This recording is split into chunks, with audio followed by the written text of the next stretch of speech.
여러분 안녕하십니까, 김만음입니다. 고농도 미세먼지가 장기화되면서 비나 눈처럼 미세먼지 수치를 챙겨보는 게 일상이 됐습니다.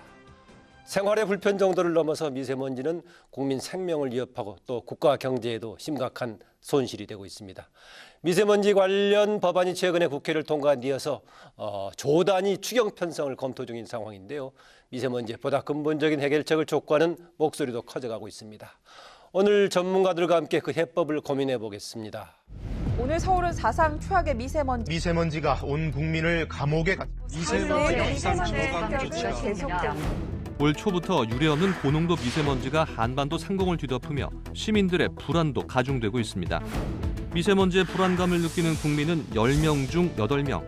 심지어 방사능이나 유해 화학물질보다 그 불안감이 큰 것으로 나타난 가운데 공기청정기와 마스크 등이 생활 안전용품으로 부상하고 눈과 호흡기 등의 질환을 호소하거나 아예 외출을 자제하는 등 미세먼지가 국민의 건강과 일상을 위협하고 있습니다.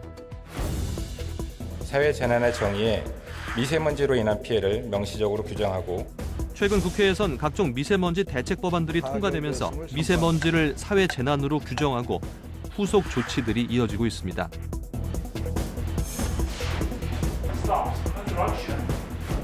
그러나 보여주기식 대책이 아닌 보다 근본적인 미세먼지 해결책을 촉구하는 목소리도 여전합니다.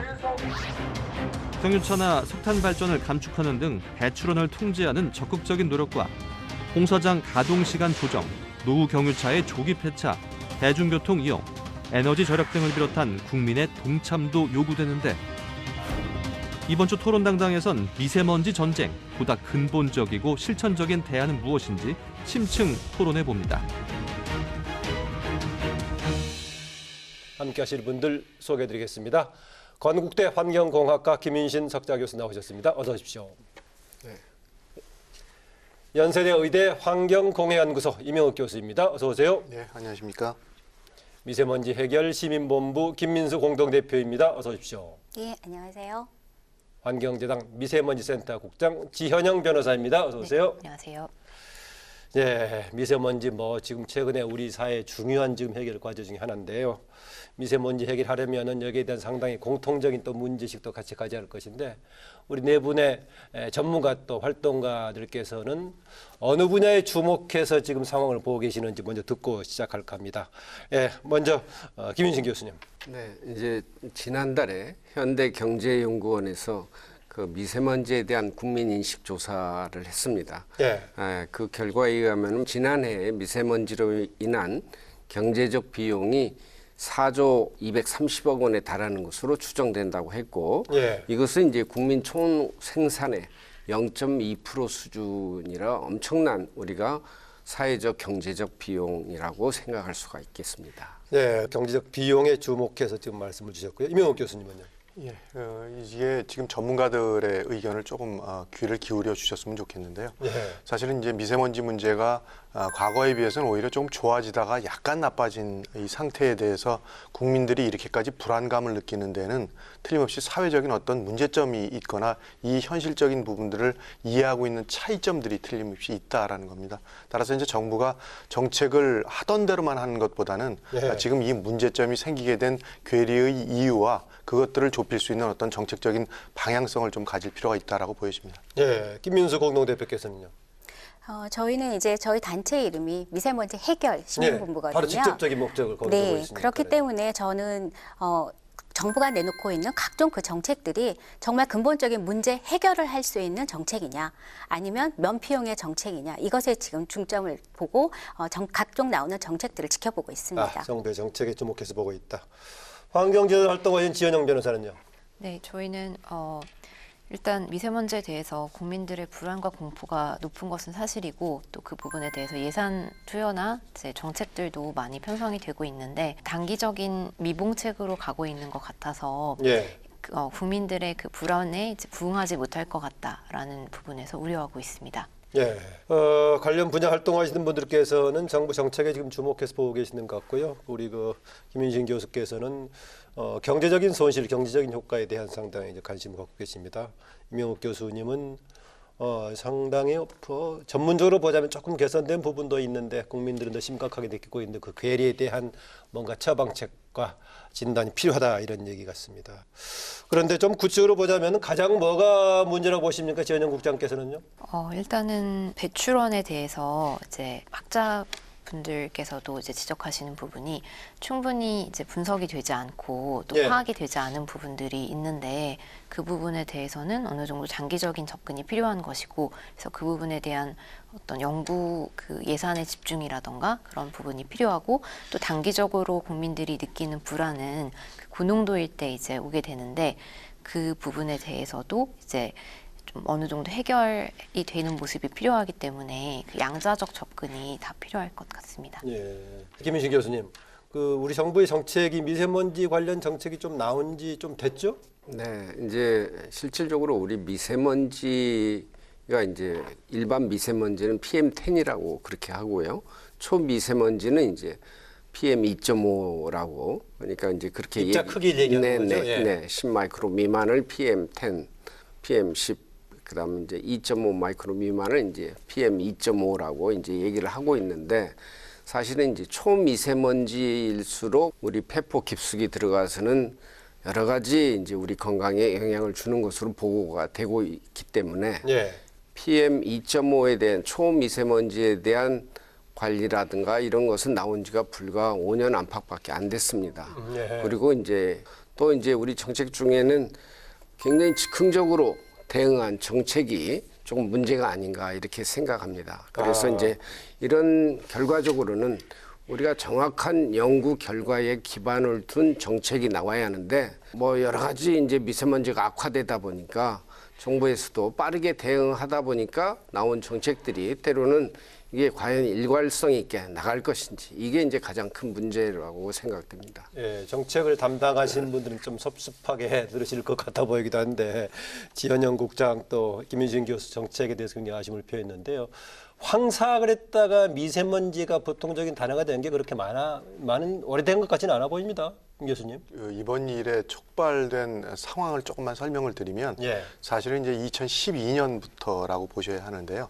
2012년에 이제 정부가 수도권 정책이나 미세먼지에 대한 전반적인 줄이는 대기 정책들을 계속 써와서 어느 정도의 효과가 있었던 것이 사실입니다. 그래서 이제 미세먼지인 PM10을 좀 줄이는데 효과적으로 줄이는 정책들이 적용이 되어지다가 전문가들은 그러니까 미세먼지를 PM10이라고 많이 부르군요. 예. 그러니까 PM10부터 우리가 지표로 계속 갖고 왔던 기준이기 때문에 PM10에 대한 것들을 기준으로 말씀을 드리면 2012년에 한 42 정도까지 먼지 농도를 줄였었습니다. 그러다가 2012년에 갑작스럽게 한 48 마이크로그램 퍼 큐빅미터로 먼지 농도가 높아지면서 정부의 정책들이 비판을 받기 시작했고 그 이후로 이제 추정을 하다 보니까 결국 중국 쪽에서 넘어오는 먼지의 양이 많다라는 그런 사회적 어떤 문제점들이 좀 더 부각이 되어진 거고요.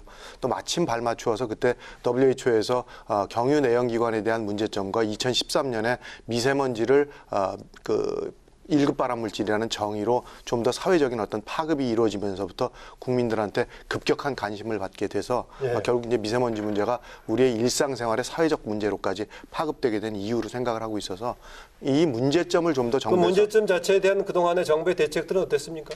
그러니까 정부가 이 문제점을 해결하기보다는 대책 위주의 어떤 정책으로 가다 보니까 아까 김윤신 교수님 말씀하신 대로 이번 정책도 마찬가지고 8가지의 법안에 포함되어 있는 부분들의 내용도 면밀히 좀 분석을 해보면 과학적으로는 아직 입증되어지지 않은 혹은 과학적 자료가 부족한 상태에서 법안들이 통과돼서 갑작스럽게 이행되는 경우들이 생겨나게 되다 보니까 효과를 충분히 담보하지 못한다라는 부분에 문제점들을 갖고 있는 겁니다. 따라서 정부가 미세먼지 정책을 추진하기 위해서는 좀 더 과학적이고 입증되어진 정책에 대한 것들을 책임감 있게 이행해 주기를 바라는 그런 마음입니다. 네, 김민수 대표께서는 최근에까지 진행되어 정부의 정책에 대한 평가를 얘기하고 있습니다.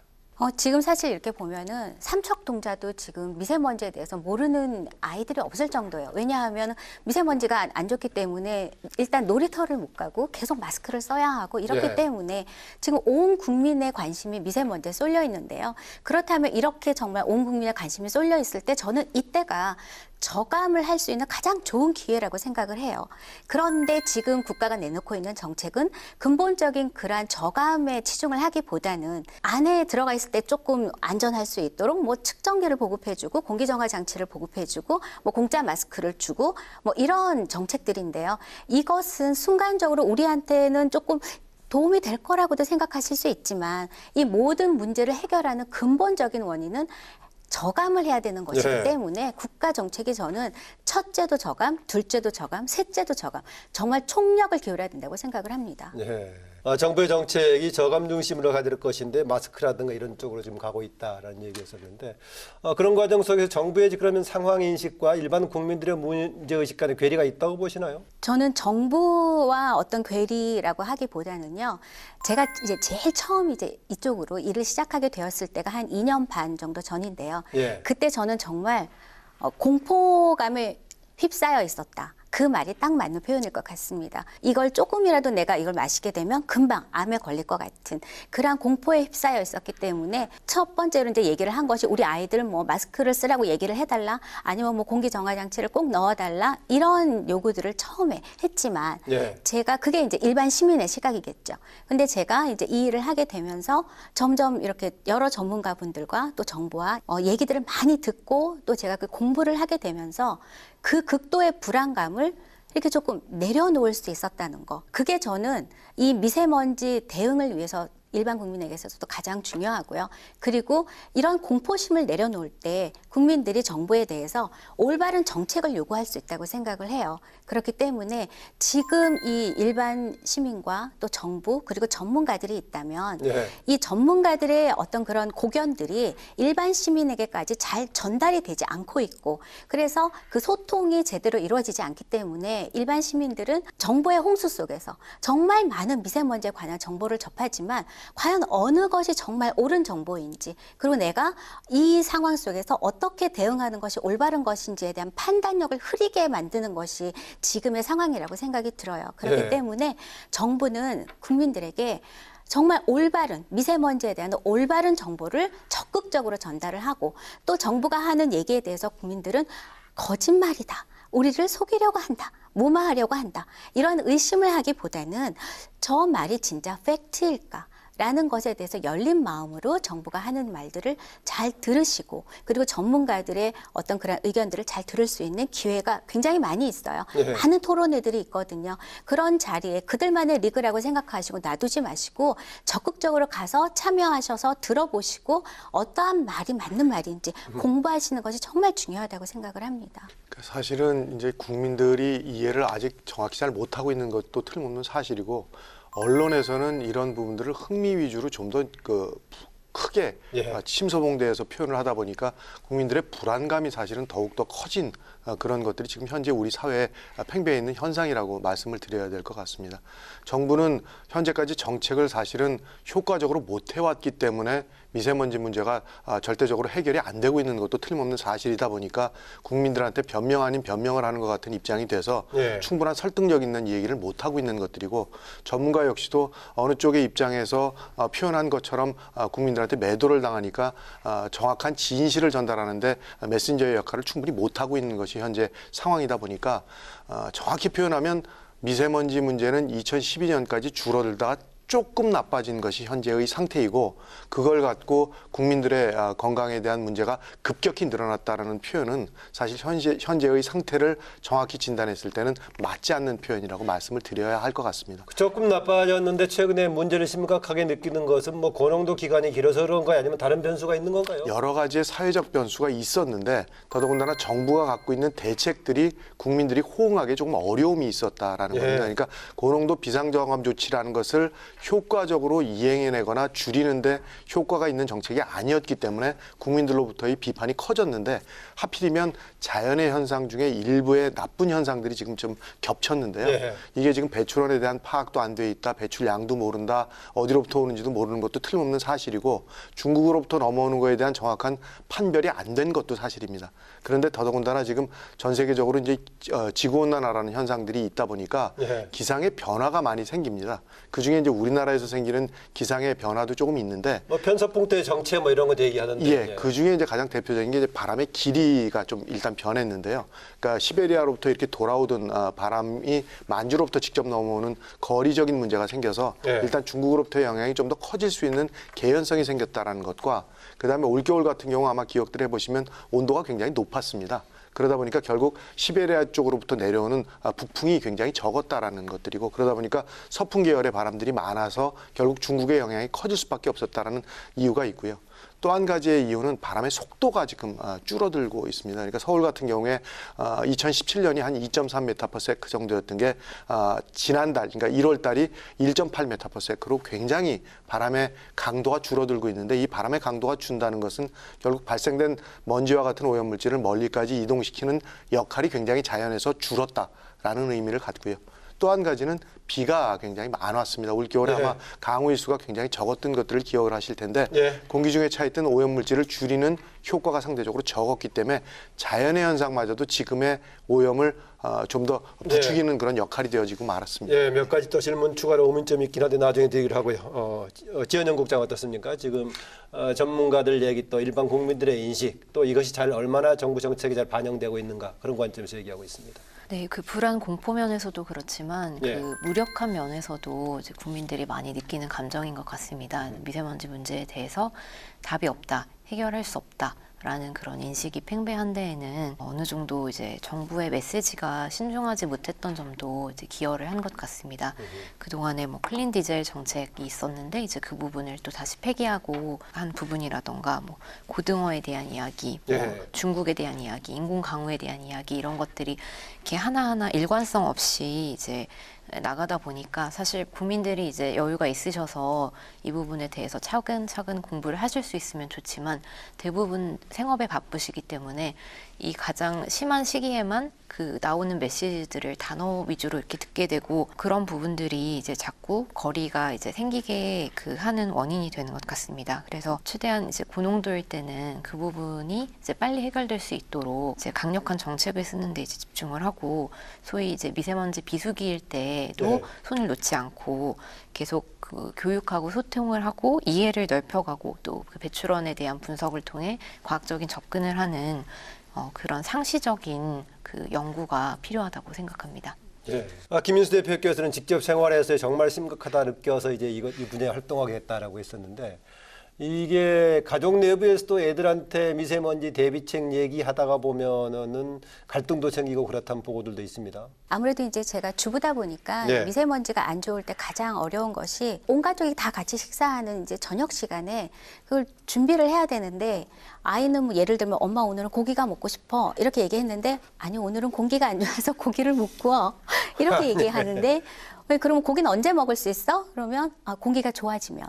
예, 그래서 뭐 우스갯소리로 먹고 싶은 것을 공기 상황에 맞춰서 이렇게 먹어야 되는 그러한 어려움들이 이제 주부한테들은 이제 좀 있고요. 예. 그리고 이제 실제 생활 속에서는 이제 환기를 하는 문제에 있어서 우리가 이제 환기를 하는 것은 필수라고는 알고 있지만 우리가 조금 이렇게 덥거나 그러면 또 이렇게 창문을 열어서 실내 온도를 또 조절을 하는 경우도 있잖아요. 그런데 이제 여름에 밖이 너무 이제 고농도 상황일 때는 또 그 여는 횟수를 또 줄여야 하고. 근데 그거를 단순히 줄이기만 하면 괜찮은데 저는 그래도 또 에너지 소비를 줄여야 한다는 생각이 있기 때문에 또 에어컨을 잘 안 틀거든요. 그러면은 이제 집안 식구들이 막 항의를 하죠. 이제 이런 생활들 속에서 어떻게 하는 것이 가장 좋으냐 생각할 때 저는 정말 바깥 공기를 깨끗하게 만들어주면 이 모든 갈등들이 다 해결되거든요. 그러면 그 길을 놔두고 왜 자꾸 돌아가시는지 저는 그게 너무 안타까워요. 바깥 공기를 깨끗하게 하기 위한 길, 지금 뭐 정부가 당장 효과가 없지만 그런 방향으로 조금 하려고 하는 것은 아닌가요? 어떤가요? 하려고 하는 것 같지만 실제적으로 들여다보면 여러 가지 법들은 내놓았으나 그것들이 오히려 예전에 갖고 있었던 그것들보다 후퇴해서 언급은 하고 있으나 실질적인 조치는 후퇴했다든지 아니면은 슬그머니 빠진다든지 아니면 용어를 살짝 바꾼다든지 이렇게 법들이 많이 이렇게 빠져나가고 있거든요. 그래서 이제 저희가 처음에 입법 발의를 했던 그 친환경차 의무 확대법 같은 경우에 있어서도 그 제조회사가 그 친환경차를 의무적으로 판매하는 내용도 있었어요. 그런데 아까 무슨 뭐 클린 디젤 얘기하는 거 얘기한가요? 그것이 아니라 이제 친환경 차가 있어도 친환경 차요? 사람들이 예. 그것을 사려고 하는데도 그게 뭐 지원금 때문에 좀 문제가 있지만 팔려고 하는 사람도 그 큰 의지를 갖고 있지 않거든요. 그렇기 때문에 이제 완성차 업계에 의무적으로 어떤 할당량을 파시오라고 하는 그런 것을 이제 집어넣어서 법을 저희가 입법 발의를 했었는데 최종적으로 나온 것은 판매하는 사람들은 그런 것을 판매하도록 약간 좀 권유 이런 식으로 빠지고 구매하는 사람의 입장에서는 그거를 구매하도록 의무화를 시키고 이런 식으로 좀 이렇게 빠져나가는 곳들이 생기더라고요. 예. 예. 김민수 대표께서는 이제 미세먼지 해결 시민본부니까 시민의 생활 입장에서 여러 가지 요구되는 아쉬움들을 얘기해 주시군요. 김민식 교수님, 아까 그 임 교수님께서는 실제가 약간 더 뭐 악화된 것은 있지만은 시민들이 느끼는 건 더 심각하게 느낀다라는 것인데 혹시 조금 과대 실제 이상으로 과잉해서 뭐 우려하는 점도 있다고 보시면 어떻습니까? 네, 지금 이제 가장 이제 시급한 것이 이제 우리가 어떻게 하면 이제 저감 대책을 하는 것 가운데 예. 지금 이제 뭐 가장 대표적인 발생원이 이제 석탄 화력 발전 하고요. 그 다음에 이제 경유차를 어떻게 하냐. 그 다음에 이제 실내 가정에서 사용하는 연료에 의해서 또 나오는 김민수 대표 지금 얘기한 네. 그 답변이시군요. 네, 예. 이제 그래서 이런 것들을 이제 정확히 관리를 어떻게 해야 하냐 하는 것이 이제 가장 문제죠. 근데 지금 이제 석탄 화력 발전소에 대한 것은 결국에는 우리가 친환경 에너지 정책과 이제 맞춰 나가기 때문에 과연 이것을 우리나라의 국내에 있어서의 전기 수급을 어떤 형태로 가장 현실적으로 맞춰 나가냐 이런 것에 이제 정확한 어떤 자료를 토대로 검토가 있어야 되지 않나 생각합니다. 그 다음에 이제 경유차 문제에 있어서도 거의 지금 전국에 1,000만 대 경유차가 육박한다고 들었습니다. 그러면 이제 경유차에도 종류가 있고 또 차 연령이 있고 이런 것을 어떻게 나눠 가지고 또 이 경유 차량을 우리가 친환경 차로 유도하게끔 하는 어떤 보조를 어떤 식으로 하는가 이런 게 가장 중요하고요.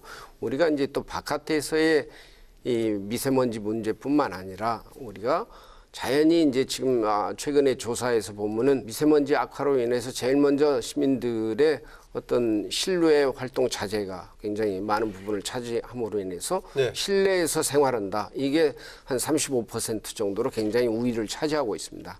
그러면 이제 실내 공간에서 생활하는 분들에 있어서의 어떤 실내 미세먼지도 또 우리가 간과해서는 안 되기 때문에 네. 어떤 형태로 이것을 저감을 하게끔 정부에서 정책을 좀 제시를 해줘야지 국민들이 거기에 따라서 올바른 방향으로 가지 않을까 생각합니다.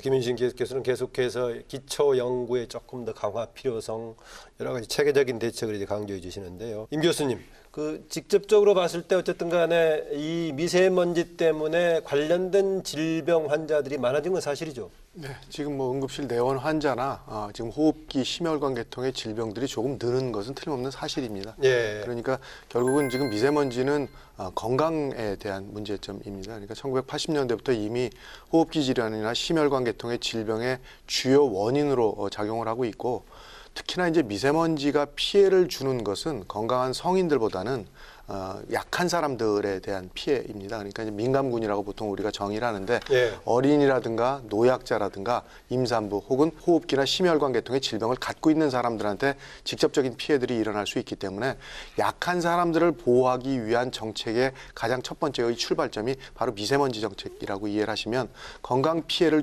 줄이고 특히나 이것들 때문에 건강을 잃게 되는 그러한 주요 원인으로 작용할 수 있는 가장 대표적인 것이 바로 미세먼지이기 때문에 이 부분을 줄이는 건 결국 국민들을 건강하게 만들기 위한 가장 중요한 기초적인 투자가 될 겁니다. 초미세먼지의 경우에는 방사능 피폭보다 더 뭐 위험하다라는 것인데 그런 속설들이 뭐 사실 과학적으로 사실의 토대를 둔 건가요? 뭔가? 그러니까 이제 동일량으로 비교를 할 수는 없습니다. 근데 예. 이제 우리가 사회적으로 관리하는 물질 중에서 가장 위험한 것들, 가장 독성이 강한 물질이라고 얘기하는 것이 주로 이제 양이 있겠군요. 그러니까. 양적인 계산을 해야 되는 거고요. 그래서 사실은 사회에서 가장 노출이 많이 되어지면서 농도에 대한 피해가 큰 것이 첫 번째가 미세먼지입니다. 예. 그리고 그 다음이 라돈이라는 물질, 그리고 성명과 같은 것들은 인위적으로 쓰는 것들이기 때문에 바람성이 높더라도 노출되는 노출량이 사실은 사회에서 그렇게 높지가 않기 때문에 오히려 일반인들이 어느 공간에서나 접할 수 있는 가장 대표적이고 첫 번째의 그 수준에 있는 것들이 미세먼지이기 때문에 현재 건강 피해를 일으키는 환경 요인 중에 가장 첫 번째는 미세먼지 문제가 건강 피해가 미세먼지 가장 크다. 크다고 말씀을 드려야 될 것 같습니다. 초미세먼지에 의한 뭐 사망 통계라든가 피해 통계 같은 게 나와 있는 게 있나요? 그런 건? 서울대학교 오홍철 교수님 팀에서 이제 그 연구하신 것이 이제 가장 최근의 통계인데요. 예. 그 우리나라 기준으로 해서 1만 2천여 명 정도가 예. 미세먼지로 미세먼지. 인해서 예. 조기 사망한다라는 연구 결과가 있습니다. 예. 그리고 그것은 이제 조금 더 직접적인 질병에 대한 접근이었기 때문에 과대 추정이 아니고 과소 추정이다라고 이제 말씀을 오히려 그보다 더 드렸습니다. 많을 수 있다라는 네네네. 것이죠. 그러니까 직접적인 게 아니고 이제 추정한 거니까 하는 제가 건데. 거기에 예. 대해서 약간 조금 부연 설명을 드리면 우리나라에서 이렇게 12,000명 정도라고 예상을 하셨는데 이제 WHO에서 2016년도에 각국의 그 183개국을 가지고 추정치를 내놓은 것이 있어요. 예. 거기에서 보면 이제 우리나라 같은 경우에 그 조기 사망자 숫자 단순 숫자로만 본다면 우리나라가 15,825명이라고 이제 WHO에서 발표를 했고요. 근데 그러면 우리가 언론에서 여기까지만 발표를 하더라고요. 그런데 그럼 다른 나라들은 어떤가를 예. 살펴봤을 때 단순 조기 사망 숫자로만 봤을 때는 미국은 77,550명, 그리고 일본은 54,780명. 저희보다 훨씬 더 많이 죽습니다. 조기 사망자 숫자가 많아요. 그럼 이것도 이상하잖아요. 그래서 여기에 이제 그런 나라는 인구가 일단 우리보다 많고 그러겠죠, 예. 그리고 노령화가 조금 진행되었을 때 이런 영향들이 있다고 해요. 그래서 이것을 연령을 표준화시켜서 다시 순위를 매겨봤을 때 그렇게 했을 때는 우리나라 같은 경우에는 이제 18명으로 183개국 중에서 낮은 순위에서 27번째. 그게 이제 우리나라의 팩트라고 하더라고요. 예. 기본적으로 근본적으로 뭐 저감시키는 게 이제 근본적인 대책이 되겠는데 나왔을 때 이제 환기 문제 김 교수님 어떻습니까? 가끔 그런 보도에서 먼지가 많으니까 당연히 문을 닫게 되는데 닫고 있을 때 닫았을 때 내부에서 나오는 환경의 문제가 오히려 더 심각할 수 있다. 그래서 먼지가 있던 때는 또 과학 환기를 시켜주는 게 필요하다라는 것인데 그 과학적으로 어느 쪽이 맞습니까? 네, 이제 저희가 오랫동안 이제 실험한 결과 이제 많은 사람들이 이제 요즘 미세먼지다 하니까 이제 가정 내에서는 이제 쉽게 공기청정기 사용이 이제 많이 늘었습니다. 예. 그다음에 뭐 최근에는 학교 미세먼지에서도 이제 학교 내에도 뭐 예, 지원해주기로 했죠. 예. 뭐 이렇게 지원이 되고 있고. 그러나 이제 미세먼지를 거르는 데는 공기청정기의 효과가 있으나 이제 다른 가스성 물질이라든가 우리가 이제 밀폐시킨 상태에서는 이산화탄소라는 물질이 또 증가되고 있기 때문에 이제 자연히 환기의 필요성이 따르고 있죠. 예. 이제 환기를 위해서는 우리가 결국에는 적당한 최적의 어떤 공기질이라는 건 적당한 온도, 습도, 기류가 필요하고 또 이제 오염물질이 없는 상태이기 때문에 결국에는 공기청정기 이외의 어떤 환기시설, 환기 설비를 같이 활용을 해야만 가장 이제 좋은 것으로 우리가 연구 결과에서는 이제 나오고 있습니다. 예. 그런데 이제 그걸 두 가지를 같이 일반인들은 그래서 이제 제가 얘기할 때는 아무리 바깥에가 아주 최악의 나쁜 상태가 아니면은 그래도 하루에 몇 번씩은 창문을 열어서 환기를 시켜주는 게 좋다. 또는 이제 공적 건물이 있는 데서는 이제 자동 환기가 될 수가 있지만은 거기에 대한 점검도 필요하지 않나 생각됩니다. 임 교수님 마스크의 효과는 어떤가요? 저도 이제 쓰면 답답하기도 하고 안경에 습기까지 차게 해서 어지간하면 또 벗고 싶어지는데 뭐 쓰는 게 꼭 그렇게 절대적인 효과만 있느냐 이런 얘기도 있던데 그러니까 이제 어떻습니까? 뭐 반대급부를 얘기하는 예, 분들은 이제 그렇습니다만. 기도 저항이 생기는 부분에 대한 얘기를 합니다만 예. 사실은 마스크를 써야 될 시기만 잘 판단하시면 됩니다. 그러니까 마스크를 너무 저농도일 때는 굳이 쓸 필요가 없다라는 겁니다. 그러니까 나쁨 이상으로 고농도가 형성이 되어졌을 때 주로 마스크를 써서 먼지로부터 받게 되는 피해를 줄이는 쪽으로 이해들을 하시면 마스크 활용에 대한 부분은 기본적으로 먼지로부터 받게 되는 건강 피해하고 마스크 썼을 때 호흡에 미치는 부정적인 부분에 대한 손익 계산을 해보면 당연히 그 이득에 대한 계산들이 더 크다라고 예. 계산이 되어지기 때문에 마스크는 일반적으로 쓰시되 조심하셔야 될 부분이 있는 겁니다. 그러니까 사실은 지금 그 KF80이나 94, 99 이렇게 올라가다 보면 결국 먼지를 잡아주는 효과도 크지만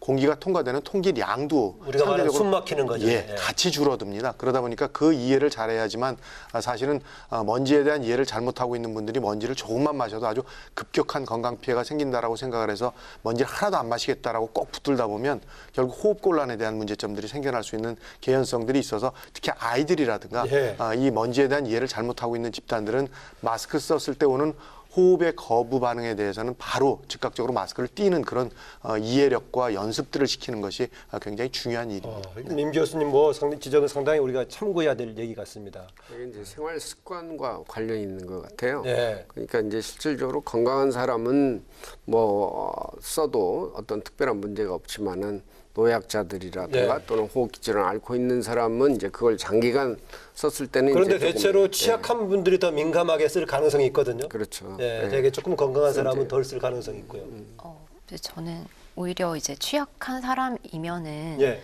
그 착용을 하되 이제 사실 뭐 오랫동안 장기간 밖에 있는 건 아니잖아요. 그래서 고농도일 때 외출을 불가피하게 해야 한다면 착용을 통해서 본인을 좀 보호를 하고 예. 그리고 가능하면 외출을 좀 자제하고 시간을 줄이는 것으로 할 필요가 있을 것 같습니다. 예. 아까 뭐 공통적으로 정부 정책의 뭐 여러 가지 개선 필요성을 얘기했는데 지국장께서는 그러면 우리 국가 예산 중에서 가장 시급하게 우선적으로 투입돼야 될 분야 예산 어느 쪽 분야라고 보십니까? 저는 일단 그 에너지를 전환하는 부분에 에너지 있어서 투여가 돼야 한다고 생각하고요. 발전 쪽을 얘기하는 건가요? 어느 쪽인가요? 발전 쪽. 발전 쪽이요. 예, 그리고 경유차 관련해서도 이제 대형 화물차에 대한 어떤 대책과 예산이 이제 준비가 되어야 한다고 대출은 큰 생각합니다. 것에 대한 우선적인 예산이 필요하다는 거네요. 네, 그러니까. 맞습니다. 네. 김 대표 어떻습니까? 예산이 가장 우선적으로 집중적으로 투입돼야 될 분야 어느 쪽으로 보시나요? 저는 여기서 이제 질문이 국가 예산이 투입되는 거잖아요. 네. 그렇다면 세금이 쓰여진다는 것인데요. 그렇죠. 예. 그렇다면 이것은 가장 그것을 가치 있게 쓸 수 있는 것 당연하죠. 그리고 국가가 꼭 투여해야 할 곳에 국가가. 이것이 가는 것이 맞다고 생각을 하거든요. 그래서 그 분야를 생각해 보니까 일단 저희 나라가 가장 문제가 발생원, 발생량에 대한 정확한 파악이 제대로 되어 있지 않습니다. 네, 우리나라가요. 네. 그러니까 대책도 제대로 나올 수가 없는 거죠. 그렇기 때문에 지금 미세먼지 정보센터를 이제 건립을 한다고 하는데 그것을 신속하게 해서 거기에서 정말 그것이 정확한 연구가 나올 수 있게끔 하는 것에 이제 국가 예산이 쓰여야 할 것 같고요. 네. 그 다음으로는 이제 정말 내가 내 노후 경유차를 바꾸고 싶지만 나는 정말 돈이 없다. 네, 영세한 사업자일 때.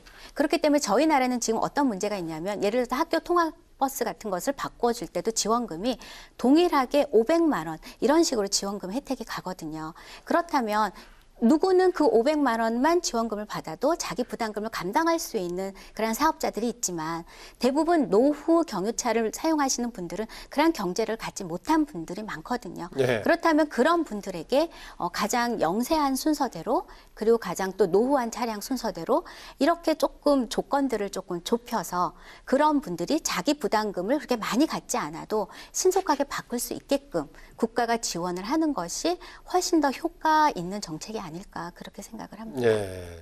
그 환경재단의 지국장의 우선순위하고 또 김민수 대표 우선순위 하다 보니까 이쪽 저쪽 다 퍼지게 되는데 배출원 큰 것부터 하자는 얘기고 지금 정부라든가 연구 쪽에 하고 그다음에 생활에서의 경유차들 해결이 우선 주자라는 얘기인데 김 교수님 어떻습니까? 뭐 저는 병행을 하면 좋겠죠.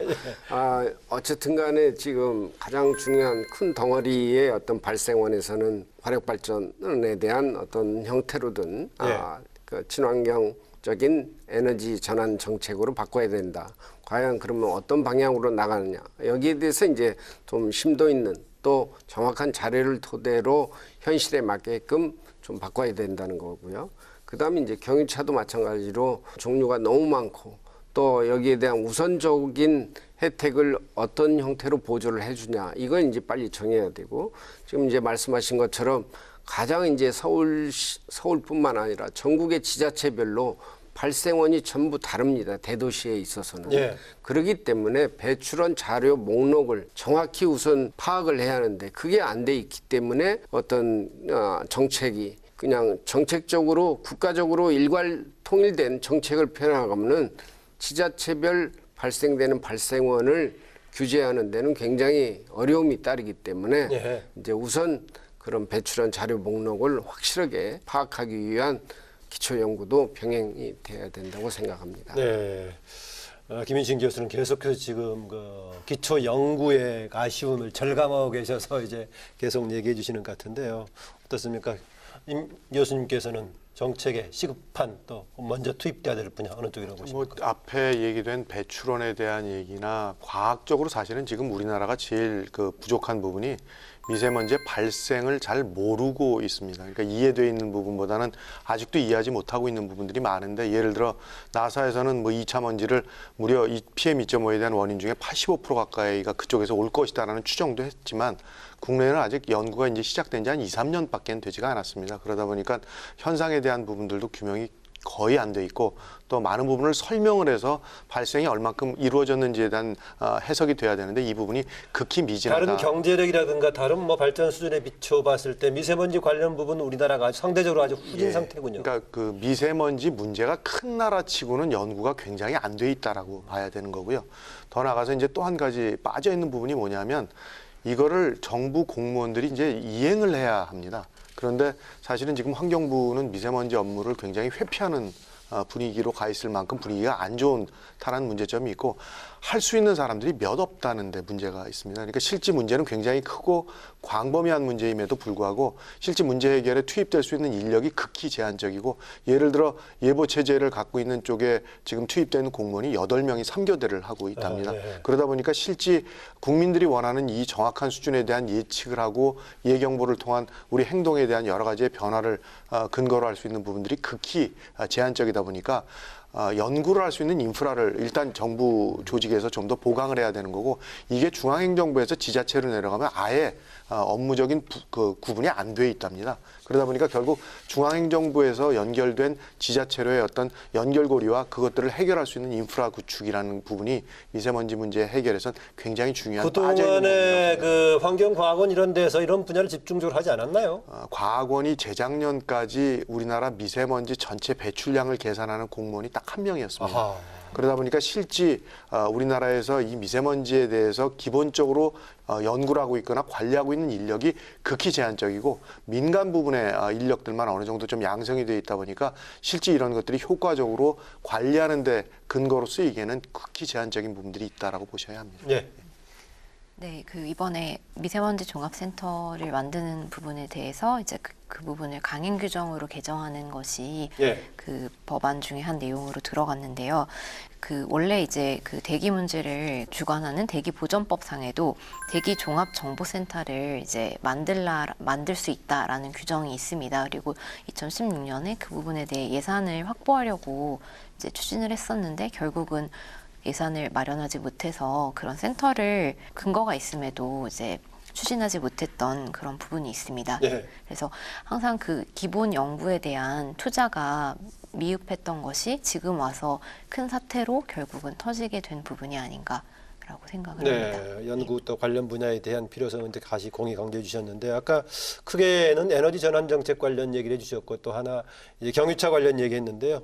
어느 쪽 중심으로 할까? 먼저 우리 그 지국장이 얘기했던 분야는 아까 이제 에너지 어떻게 할 것인가, 특히 석탄 화력 발전 문제를 제기하셨는데, 그 전에 김문수 대표가 우리 생활 현장에서 경유차에 대한 뭔가 실질적인 지원 대책, 현재의 이런 것들에 대한 뭐 한계, 뭐 다른 대안이 있다고 보시면 어떻습니까? 작년 같은 경우에도 그 자동차 문제에 있어서는 친환경차 보급의 대부분의 예산이 이제 집중이 되었던 것으로 알고 있습니다. 그래서 이제 10만 대 정도 작년에 친환경 자동차가 늘었습니다. 하지만 경유차 10만 대 정도요? 네네. 하지만 경유차도 35만 대가 늘었습니다. 그 지금 41 덜 준 게 아니라 늘었군요, 그러니까. 네, 경유차도 그러니까 더 많이 늘었던 그렇겠죠. 거죠. 예. 그리고 지금 현재 한 49% 정도가 그 자동차에서 이제 경유차가 그 차지를 하고 있습니다.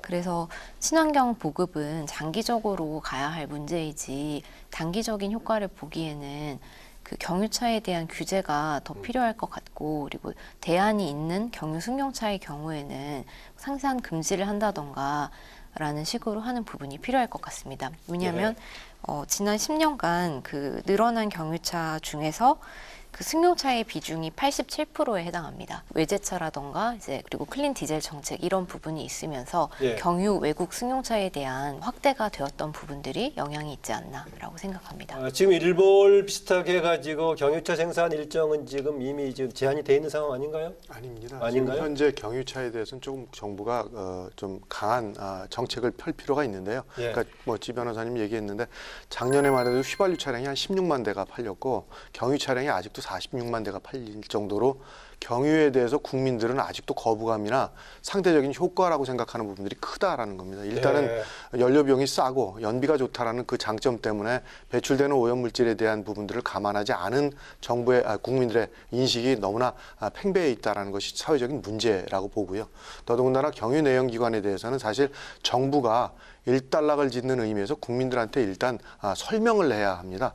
클린 디젤이라고 설명을 했던 것들을 거주 정책이 있었던 거죠, 한때는. 어느 날 갑자기 폐기를 해야 되는 상황이 됐으면 정부가 국민들이 납득 가능할 정도의 수준의 과학적 자료를 근거로 한 설명이 일단 1차적으로 선행돼야만 국민들도 납득을 하고 이 이후에 행동에 대한 부분에 반영 가능성이 생겨나는데 이런 부분이 사실은 원만히 지금 이루어지지 않고 그냥 폐기라는 독단적인 어떤 표현으로 끝나버리다 보니까 국민들이 이해하지 못하고 있다라는 부분들이 저는 첫 번째의 문제점이라고 보고 또한 국민 역시도 이런 부분들을 언론을 통해서 어느 정도 이해를 하게 됐으면 스스로들 행동을 통해서 미세먼지를 만드는데 기여하고 있는 국민의 행동에 대한 부분들도 좀 자제가 필요한데 예를 들어 정부에서 지금 못하고 있는 일 중에 하나 중국 같은 경우는 먼지 농도가 높으면 황색 경보 이상에서는 고기를 못 굽게 하는 등등의 굉장히 좀 적극적인 대책들이 정부에서 고기 못 굽는 게 큰 식당들에 있는 가정까지 포함되는 거죠. 가정이나 일반인들도 그런 것들을 하지 말라라고 경고를 합니다. 예. 그럼에도 불구하고 우리나라는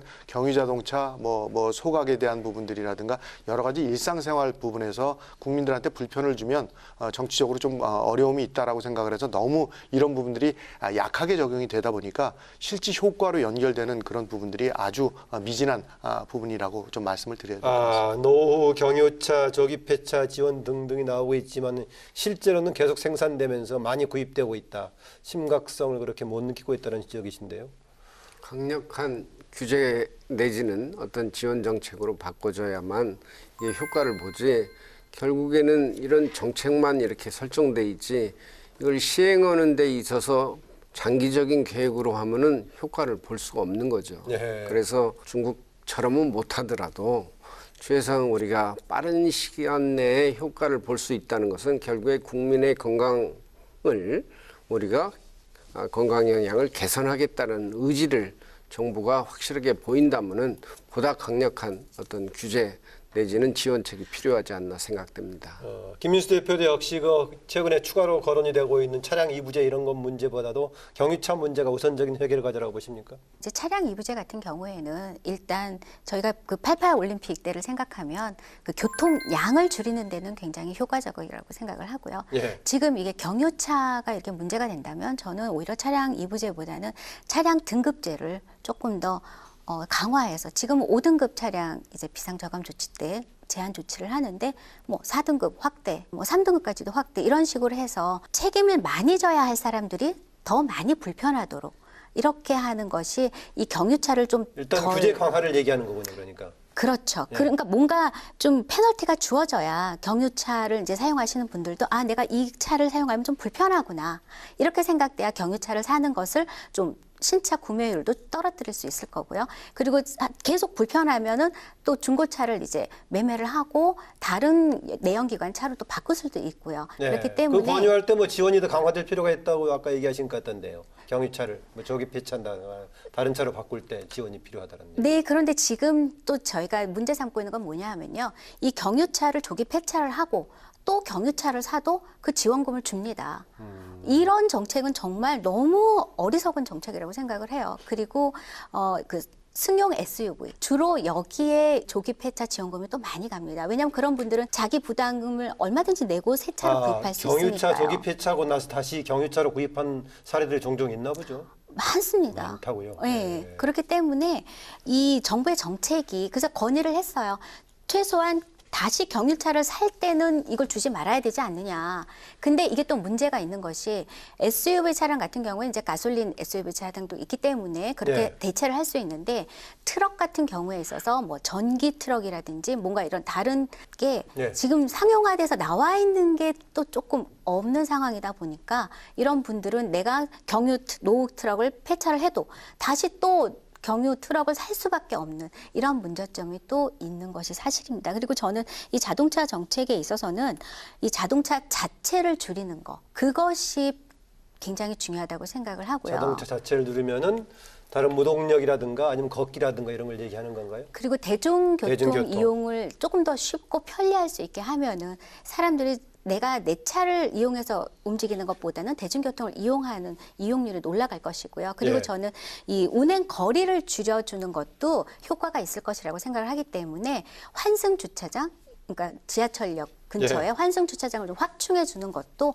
거기에 내 차를 짧은 거리만 운행하고 그 이후는 대중교통을 이용할 수 있기 때문에 이러한 정책도 저는 분명히 효과가 있을 것이라고 생각을 합니다. 네, 역시 경유차 얘기는 좀 하나 꼭 짚고 넘어가야 네. 될 부분이 있는데요. 사실은 경유차에 대한 근거는 건강 피해 때문에 줄이자라고 얘기하는 겁니다. 이제 일반적으로 정책을 결정하는 분들이 먼지를 발생시키는 기여율로 자꾸 얘기해서 뭐 12% 정도라고 이야기를 합니다만 예. 경유 자동차의 그 배출되는 먼지의 형태가 사실은 이제 과거에 시꺼먼 것들이 나오다가 지금 눈에 안 보이실 겁니다. 예, 성분마다 폐해 방향이 좀 다르니까는. 예, 그런데 이제 일반적으로 지금 이렇게 눈에 안 보이면 먼지가 발생이 안 된다라고들 이해를 하시는데 DPF나 뭐 여러 가지의 장치를 아무리 해도 먼지가 깨져서 작아져서 나오는 겁니다. 아하. 그러다 보면 결국 지금 무게의 문제가 아니라 개수가 늘어납니다. 먼지의 개수가 늘어나는 피해가 있는데 이 개수가 늘어나면 우리 몸은 사실은 큰 먼지는 들어가지도 못하지만 먼지가 작아지면 우리 몸에 들어가서 하나하나가 없어지기 위한 우리 몸의 어떤 여러 가지의 그 면역 체계가 구동을 해서 염증 반응이나 여러 가지의 어떤 피해들이 개수가 늘어나면 어마어마하게 늘어나는 건데 경유 내연기관은 바로 이런 먼지의 개수를 늘리는데 굉장한 기여를 하는 내연기관이기 때문에 실질적으로 건강 피해를 일으키는 것이 단순히 무게로 재는 양으로 계산할 것이 아니라 건강 피해의 정도로 본다면 그 정도보다 월등히 큰 내연기관이 되기 때문에 아마 정책적으로 좀 더 빠른 정부의 결정이 산업계하고 협의가 되어야 될 필요가 있다라고 보여집니다. 예, 아까 지현영 국장의 우선적인 과제로서 이제 발전 분야 관련 얘기를 했었고 또 뭐 사업장들에서 나온 것도 큰 건데 이거 발전 분야의 석탄 화력 줄이려면 어떻게 하겠습니까? 지금 우리나라 정부에서도 뭐 큰 네. 일정은 길게는 잡고 있습니다만은 뭐 지금은 얘기하시는 게 그보다 더 시급하다는 얘기 아니겠습니까? 예, 시급하기도 하고 장기적으로 잡고 있는 부분도 조금 의심스러운 것이 예. 우리는 지금 신규 석탄 발전소가 내년에 2기가와트, 2021년에 2기가와트, 2022년에 3기가와트 추가될 예정입니다. 그래서 지금 세계적으로 선진국들은 대부분 탈석탄 로드맵을 세우고 몇 년도까지 석탄 발전소를 퇴출한다라고 계획을 세우고 있는 형편인데 우리나라 같은 경우에는 7기나 네. 새로운 신규 석탄 발전소가 세워진다라는 것은 좀 굉장히 걱정이 되고 이것이 그런데 뭐 네. 일단 그 전기는 필요한데 어떻게 하겠습니까? 그래서 저희는 일단 임시적으로 그 LPG로 전환을 해야 한다라고 생각합니다. 그쪽 이제 생활 현장보다 LNG 로. 좀 큰 얘기하십시오. 예, LNG로 잘못 말했습니다. 예. 예. 생활 현장하고 직접적인 아니지만 큰 배출원인데 지금 계속 이제 석탄 화력 발전 또 한때는 이게 원전하고 맞물려 가지고 관련이 있느냐 없는 논란까지 했었는데 저는 이 에너지 전환은 선택이 아니라 필수라고 생각을 하고요. 예. 그런데 이 에너지 전환을 위해서는 에너지 전략 없이는 이 에너지 전환은 불가능하다라고 생각을 합니다. 그래서 저희가 처음 이제 이 단체를 만들 때부터 저희가 내건 시민 에너지 전략 캠페인이 있는데요. 그 슬로건이 나의 불편함이 나를 살립니다. 입니다. 그래서 우리는 지금 점점 편리함을 추구하기 때문에 이제 선풍기를 찾다가 에어컨을 사게 됐고요. 그리고 세탁기에다가 이제는 건조기. 예, 그리고 이제는 또 더 나아가서 무슨 뭐 스타일을 뭐 했습니다. 스타일러. 뭐 온갖 가전 제품들을 쓰고 있어요. 그런데 이러한 것들이 내가 편리하게 뭔가 누릴 때 누군가는 피눈물을 흘리고 있다는 것을 아셔야 합니다. 그러니까 석탄 화력 발전소에 있는 주민들은 내가 이런 모든 편리함을 누릴 때 그분들은 정말 피눈물을 쏟고 계시거든요. 그렇기 때문에 우리가 이 에너지 전략은 정말 단순한 어떤 경제적인 차원이 아니라 이웃에 대한 배려이고 이웃 사랑이라고 저는 생각을 합니다. 그렇기 예. 때문에 이 에너지 전략에 대해서 정부가 국가적으로 어떻게 하면 에너지를 절약할 수 있을지에 대해서 구체적인 계획들을 수립하고 그것에 대해서 온갖 국민들도 동참하고 사업장들도 동참하고 그래서 온 나라가 이 에너지 전략을 향해서 정말 달려나가야 된다고 생각합니다. 에너지 전환과 더불어서 특히 이제 국민들의 입장에서 봤을 때는 에너지 소비, 에너지 자체를 좀 줄이는 방향으로 절감해서 운동까지 가야 된다 이런 그러니까 얘기죠. 제일 중요한 것 중에 하나가 정부가 빨리 파악을 해야 되는 것이 우리나라가 쓰고 있는 전기 총량이 얼만큼이고 이거에 대해서 어떤 정책으로 가겠냐가 결정이 돼야 되는데 뭐 좀 비근한 예지만 산업계에서 우리나라의 산업의 경쟁력 중에 하나가 싼 전기값이라는 얘기를 한 정도로 현재 공급되고 있는 산업 분야는 특히 그렇습니다. 산업용 전기나 상업용 전기에 대한 가격이 워낙 싸다라는 겁니다. 그러다 보니까 싼 전기를 근간으로 해서 우리가 그 경쟁력을 갖춰야 될 국가라면 이것은 발전 자체에 대한 문제점들부터 거기서 출발을 한다라고 보는 거고요. 또 한 가지 국민들이 여기 동참해야 되는 건 너무나 당연한 얘기인데 너무 우리가 급격한 발전에 의해서 편하게 살아야 된다는 것들을 잘못 이해를 하고 있습니다.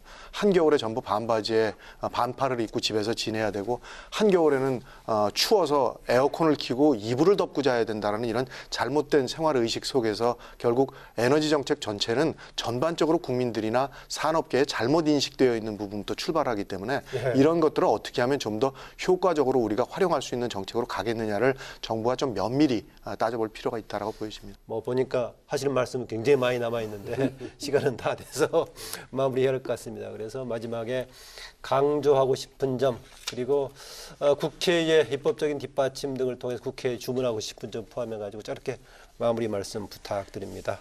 환경재단 미세먼지센터 지원영 국장 얘기부터 듣겠습니다.